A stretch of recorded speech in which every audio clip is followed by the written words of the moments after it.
For most of history, ancient Egypt has been admired for its architecture, art, and mystery. But beneath the golden sarcophagi and towering obelisks lies a truth few want to confront. One of Egypt's most powerful dynasties, one that ruled with godlike authority, was also one of the most genetically self-destructive. Their obsession with divine bloodlines created a closed circle, where siblings married siblings, generation after generation. This wasn't a mistake. It was a deliberate choice driven by belief, pride, and fear. But the cost was staggering. The birth of a royal obcssao, and it begins with the gods, taught to the ancient Egyptians. The pharaoh wasn't just a king, he was divine, the human embodiment of Horus, the sky god, and because the gods themselves were often depicted marrying their sisters Osiris and Isis. For example, Egyptian royalty believed they should do the same.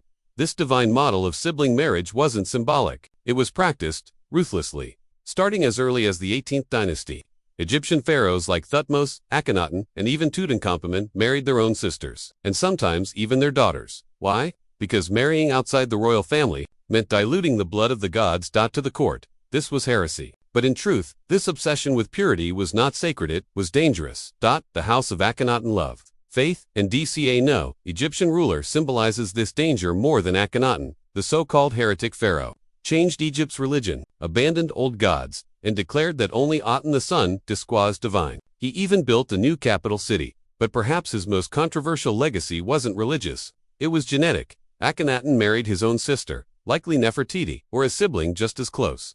Their children, such as the famed boy King Tut, paid the biological price.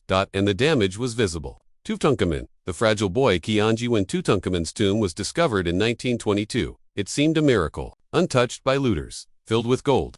It sparked global fascination, but beneath the glittering treasures lay the fragile remains of a boy barely into adulthood. Tut died at just 19, and modern science has revealed the price of his ancestry. Tunkhamun's parents were brother and sister. This inbreeding led to severe genetic problems. He had a cleft palate, and likely suffered from multiple illnesses. CT scans and DNA tests conducted in the 21st century revealed the hidden cost of dynastic purity. He could barely walk, without assistance, needed a cane, and may have died from complications of malaria and a fractured leg. And yet, he ruled a mighty empire, if only for a brief time. The spiral of weakness. Tutankhamun wasn't the exception. He was the product of a pattern. His short life and painful death were warnings ignored. The royal families continued, intermarrying sisters, daughters, nieces, cousins. The genetic pool shrank with each generation. By the time of the later dynasties, Egypt's rulers were often feeble, indecisive, and sickly. Powerful generals and foreign mercenaries began pulling the strings behind the throne. The divine blood had become a curse, the illusion of power to the people. The pharaoh still looked divine. He wore the crown. He sat on the throne. His name was carved into stone and surrounded by the symbol of eternity. But behind closed palace doors, these kings were often prisoners of their own bodies. Some had trouble walking, others couldn't produce healthy heirs. Many died young, and as royal lines weakened, so did the state. Foreign powers took note. The Hittites advanced from the north. The Nubians rose from the south, and Egypt's borders began to crumble. When gods can't fight, what happens when your gods can't fight?